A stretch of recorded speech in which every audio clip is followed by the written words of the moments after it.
Alright guys, welcome back to the channel. So, before we dive into today's video, quick disclaimer, I have already filmed this intro, but I screwed up the intro.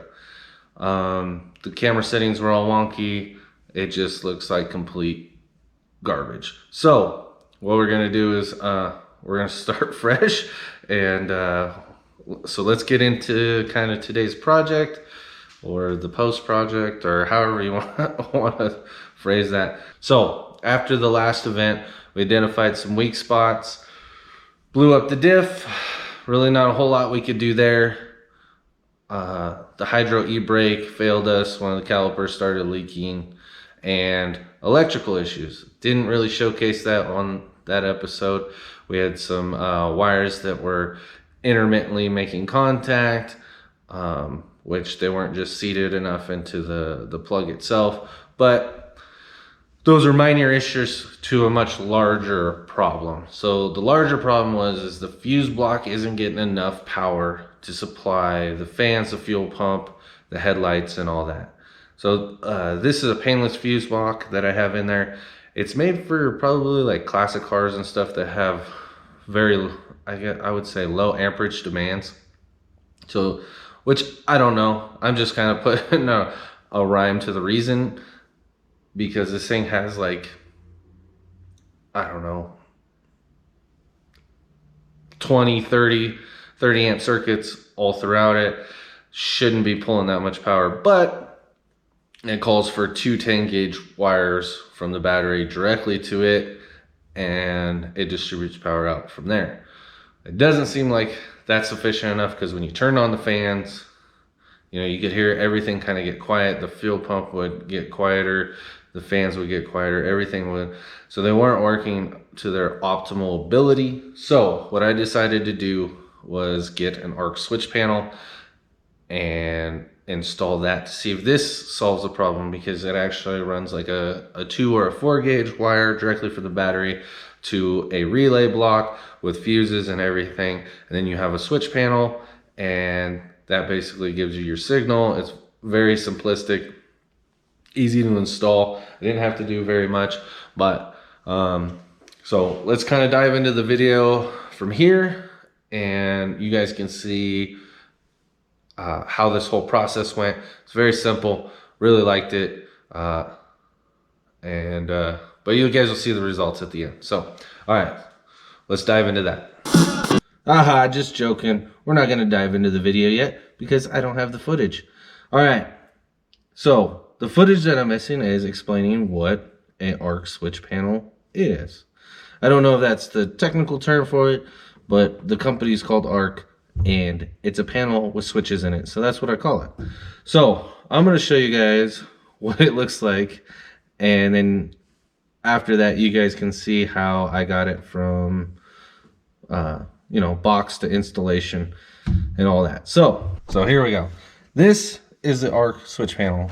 A lot of you guys have probably already have seen something like this in other cars and stuff like that. So the way this works is, and you'll see it during the installation. Hopefully I explained it while I was doing it, or we'll be doing this again. So let's turn the power on real quick. So the way this works is there's a relay block that's fused that this actually hooks to. So you have a 10 gauge, or not a 10 gauge, a 2 gauge like heavy duty battery cable going from the battery or battery switch to the power unit for the switch panel. All right, that should supply plenty enough power for the 8 circuits of 30 amps. So it's got plenty of wire or thickness, that's what she said, to power all the components. This is attached by a very thin, and I can actually just pull this off for you guys, very thin ribbon cable right here. So running that cable is very simple. That runs directly to it. And here, let me take this off quick. Right there is all the programmable switches for the front switches. So you set these, you can set all those to monetary if it can focus. All those are monetary. And these basically, when you turn one off, it tells the other switches to turn off as well. The master switch. So prime example of that would be that, let's say the ignition's on, fuel's on, and the fan's on. Well, when I hit off, it turns all the components off. But also, you can turn those off independently of the other stuff. So that's gonna be on, headlights can be on, you can turn all that stuff off. So that's a pretty cool feature. Makes it really easy during the shutdown process. I wish it worked the other way where I hit ignition and components automatically came on. I don't know. There might be a way to do it, but I couldn't figure it out. So now that I've talked for the majority of this video, let's actually get into how I got to this point and on the installation and all that. So let's dive into the video for the second time. All right, so obviously I'm gonna have to find a place to mount this switch panel. I'm probably gonna get rid of the Joes. I've been running this forever, so I really like it, but we gotta make way for something new.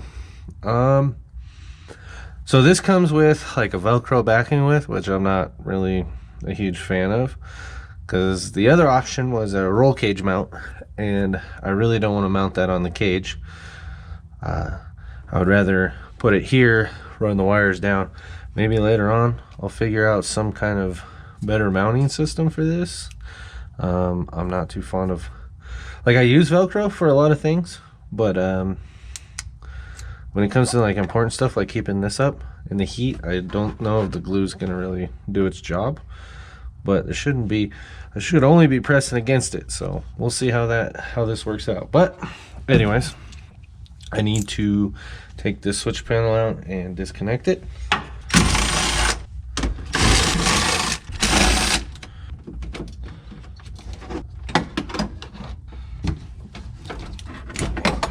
Just big enough to cover it up. Unfortunately, I have riv nuts in there, and that looks tacky to me. But anyways, we'll just have to deal with that for now. Now I need to figure out where we're gonna mount the relay box. Probably gonna mount it in the back with the fuse block. That's typically where I like to mount it. Reason being is it's easily accessible back there. So currently this is all the relays, and the power comes from this jumble of wires right here. So we can disconnect these, and basically everything over there is now disconnected. So we got to figure out where is going to be the best place to mount this fuse block. Or I keep calling it a fuse block, but it's not. It's a damn relay block. Oh no! Probably why my shit don't work.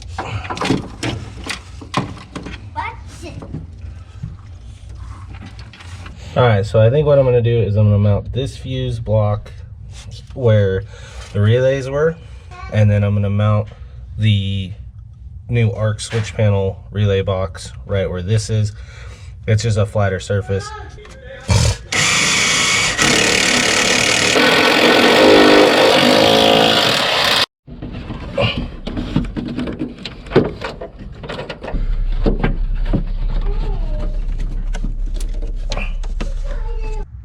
I don't want to have to rewire this whole thing, because that's basically where we're at. So all these plugs right here are from the old relays. I only need one wire out of each one of those to actually hook into this box.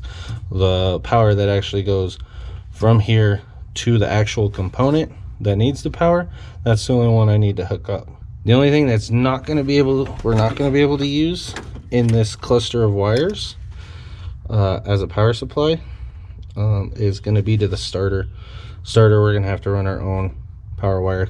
Other than that, that's the only individual wire that we're going to have to run solo dolo. That's not going to be in the existing harness. So all right, we got a lot of wiring ahead of us, so we'll get to work on that.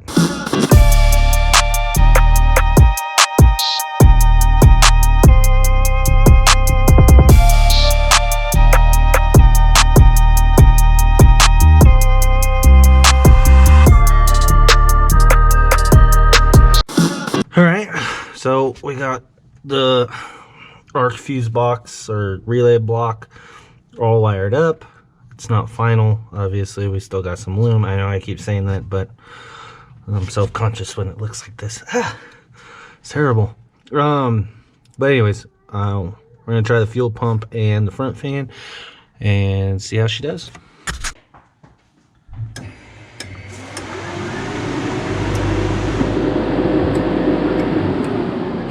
God, dude, so much better. Like, you heard me turn everything on and everything stayed at the voltage that it needed to keep running. Nothing bogged down. That's amazing. Again. Yeah, that was awesome. High five. Good job. High five. What you got there, bud? What do you got?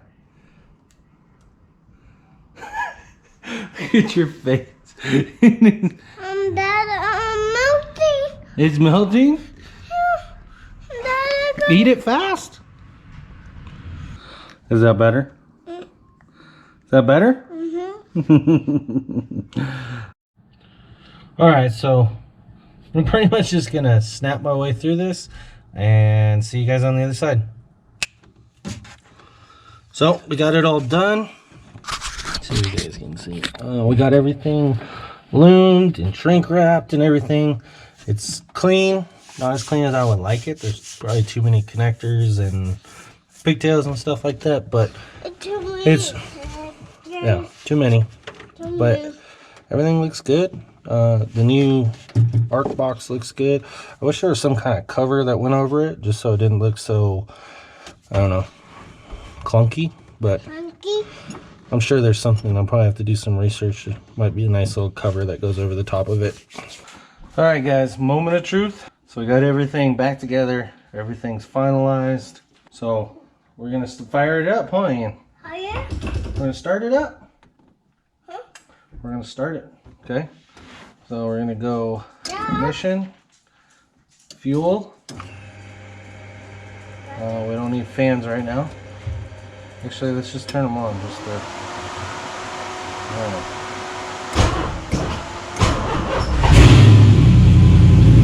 Woo! That worked good. What? Too loud? Dang, that worked really good. Yeah. Almost too good. Dad, get out now. You're not the boss. Let me start it up again. Let's try it. Let's go ignition, fuel, bam. Alright. Oh my goodness, that is too easy. Too easy. Yeah. Man, turn it off. I'm gonna start it up again. No, don't. Don't. Why not? You wanna help me start it? No. You don't wanna help me start it? No. Come on, help me. Push that button right there. Alright, push that button. Alright, that one. Hold on, hold on. Now press that one. Hold it.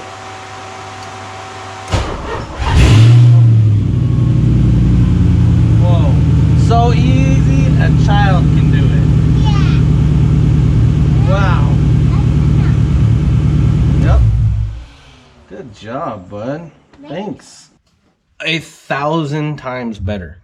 Like, I wish I need to get some I wish I had video of the way it started up before.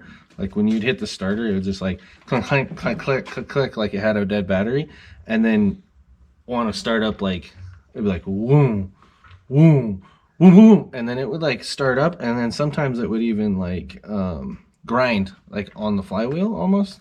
So, and I've had that problem for a very long time, and I just thought it was an overcooked starter because when I originally put the car together, it seemed like once the starter got hot is when I would have a lot of problems with it firing back up. That's why I have a starter blanket and all that stuff.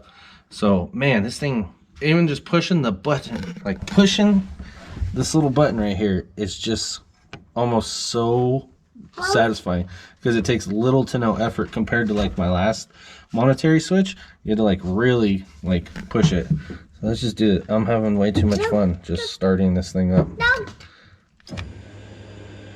And even with like the high demand, let's even turn everything on. Okay, a little bit more trouble with the second fan on, but I mean that's a lot of demand. So you gonna turn it off for me? Yeah. All right, go ahead. No. There you go. Good job. So real quick, another thing that I wanted to talk about too is like this being on Velcro. At first I kind of thought, oh, that's kind of stupid. You know what I mean? This thing should be fastened to something. But then I kind of thought, well, hell, that might be an anti-theft device. So basically, you undo this little bracket right here. Go ahead and pull this up like that. And then just kind of like an old 90s radio deck, you pull this off. Yeah, there's a gaping hole there, but you throw this in the truck, you go to dinner or whatever like that, and you're not worried that somebody's gonna basically steal your car. Because the only way they're gonna be able to steal it is if they have something like this, I would assume. All right, guys. So super stoked on that, like drastic improvement on the way this thing starts.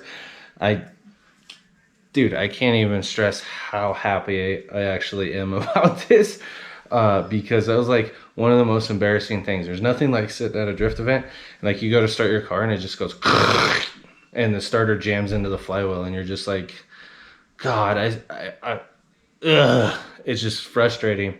And then too, like for your car not to start, like sometimes, or like you press it and it's just like whoop, whoop, whoop, like because the starter's not getting enough power. It's so embarrassing.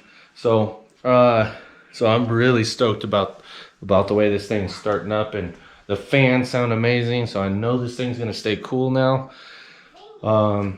Fuel pump was fine before, it was working.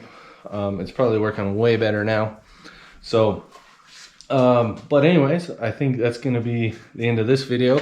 Me and Ian are gonna go for a bike ride, huh, bud? Yeah. So yeah, so that's what we're gonna do.